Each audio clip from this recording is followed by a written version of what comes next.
पुरंदर किल्ला स्वराज्यातील एक महत्त्वाचा किल्ला म्हणजे पुरंदर किल्ला। स्वराज्याचे दुसरे छत्रपती संभाजी महाराजांचे जन्मस्थान म्हणजेच पुरंदर किल्ला।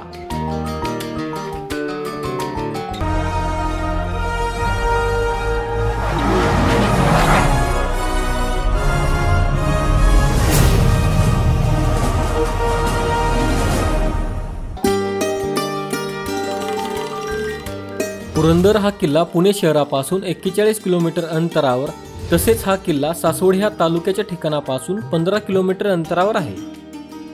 पुरंदर ह्या किल्ल्याचे सर्वात मोठे ऐतिहासिक महत्त्व म्हणजे या किल्ल्यावर स्वराज्याचे दुसरे छत्रपती संभाजी महाराज यांचा जन्म झाला होता।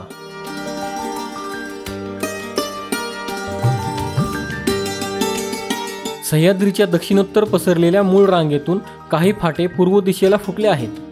त्यापैकी एक फाटा 24 किलोमीटर अंतरावर भुलेश्वर पर्यंत पसरलेला आहे। त्याच फाट्यावर सिंहगड, पुरंदर आणि वज्रगड हे किल्ले वसलेले आहेत। पुरंदर किल्ल्यावर पुण्याहून जाण्यासाठी कात्रज, बापदेव आणि दिवे या 3 घाटातून पुरंदरच्या पायथ्याशी जाता येते। पुरंदरच्या पायथ्याशी नारायणपूर हे दत्त महाराजांचे प्रसिद्ध ठिकाण आहे।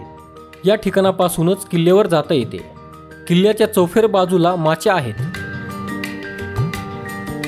पुरंदरच्या वायव्येला 42 किलोमीटर अंतरावर सिंहगड किल्ला, तसेच पश्चिमेला 54 किलोमीटर अंतरावर राजगड आणि 60 किलोमीटर अंतरावर तोरणा किल्ला आहे। पुरंदर किल्ला तसा विस्ताराने मोठा आहे। किल्ला मजबूत असून बचावाला जागा उत्तम आहे। गडावर मोठी शिवबंदी राहू शकते। दारुगोळा आणि धान्याचा मोठा साठा करून गड दीर्घकाळ लढवता येऊ शकत होता।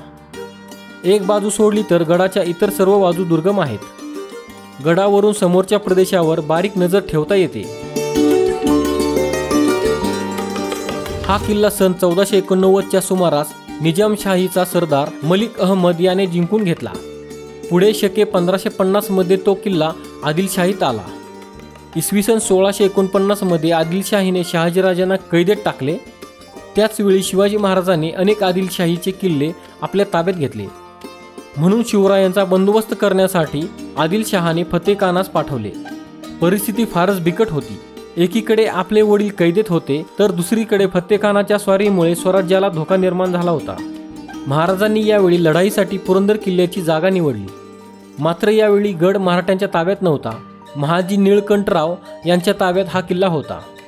त्यांच्या भावाभावांमधील भांडणाचा फायदा उठवून महाराजांनी किल्ल्यात प्रवेश करण्यात यश मिळवले। या पुरंदर किल्ल्याच्या सहाय्याने मराठ्यांनी फतेखानाशी झुंज दिली आणि लढाई जिंकली। शिवाजी महाराजांना या पहिल्या लढाईतच मोठे यश प्राप्त झाले। सन 1655 मध्ये शिवाजीराजांनी नेताजी पालकर यास गडाचे सरनौबत नेमले। 14 मे 1657 अर्थात गुरुवार या दिवशी संभाजीराजांचा जन्म पुरंदरवर झाला। छत्रपती संभाजीराजांनी नखशिखांत, नायिकाभेद, सातशतक आणि बुधभूषण हे ग्रंथ लिहिले। पुरंदरचा तह इसवी सन 1665 मध्ये मोगल सरदार मिर्झा राजा जयसिंग याने पुरंदरला वेढा दिला। दिलेर खानाने वज्रगड ताब्यात घेतला, तसेच पुरंदरवर हल्ला केला आणि पुरंदर माचीचा ताबा घेतला।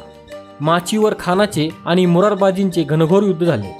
या ठिकाणी मोरारबाजी पडले आणि त्यांच्याबरोबरच पुरंदरही पडला। ही वार्ता जेव्हा राजांना कळली, तेव्हा त्यांनी जयसिंगाशी तहाचे बोलणे सुरू केले आणि 11 जून 1665 साली इतिहास प्रसिद्ध पुरंदरचा तह झाला। या तहात 23 किल्ले राजांना मोगलांना द्यावे लागले। त्यांची नावे पुढील प्रमाणे आहेत: पुरंदर, रुद्रमाळ, कोंढाणा, रोहिडा, लोहगड, विसापूर, तुंग, तिकोना, प्रबळगड, माहुली, मनोरंजन, कोन्होज, कर्नाळा, सोनगड, पळसगड, भंडारगड, नरदुर्ग, मार्गगड, वसंतगड, नंगगड, अंकोला, खीरदुर्ग अर्थात सागरगड आणि मानगड। 8 मार्च 1670 मध्ये निळोपंत मुजुमदार यांनी किल्ला स्वराज्यात आणला। संभाजीराजांच्या मृत्यूनंतर किल्ला औरंगजेबाने जिंकला आणि त्याचे नाव आझमगड ठेवले। पुढे मराठ्यांच्या वतीने शंकराजी नारायण सचिव यांनी मोगलांशी भांडून पुरंदर परत घेतला. इसवी सन 1818 मध्ये इंग्रजांनी गड आपल्या ताब्यात घेतला. गडावरील पाहण्यासारखी ठिकाणे: बिनी दरवाजा, पुरंदरेश्वराचे मंदिर, रामेश्वर मंदिर, दिल्ली दरवाजा, खंदकडा, पद्मावती तळे, केदारेश्वर, पुरंदर माची, वीर मोरारबाजी यांचा पुतळा.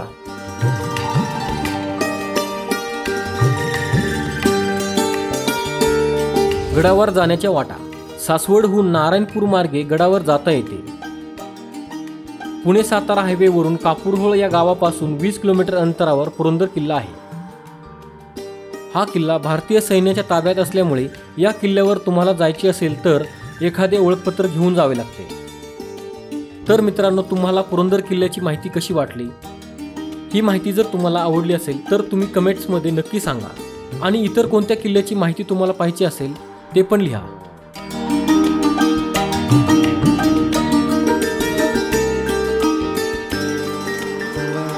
मित्रांनो, आपला मराठी नॉलेज वर्ल्ड हा चॅनल इंस्टाग्राम, टेलिग्राम आणि फेसबुक यावर देखील आहे. तिथे फॉलो करण्यासाठी डिस्क्रिप्शनची लिंक नक्की पहा.